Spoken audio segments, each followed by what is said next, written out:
Pozdrav svima, dobrodošli u novi video. Danas ćete čuti jako zanimljivu priču o Zloguškom kamenu, ili kako mi volimo to nazvati, Zloguški Mont Everest.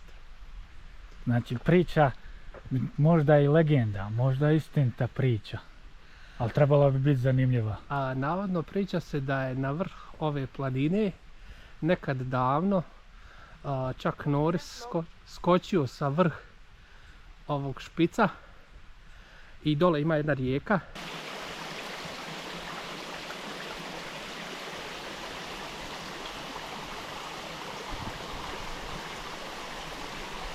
I da je kad je prilikom skoka uhvatio je ribu u zubima i izašao iz nje.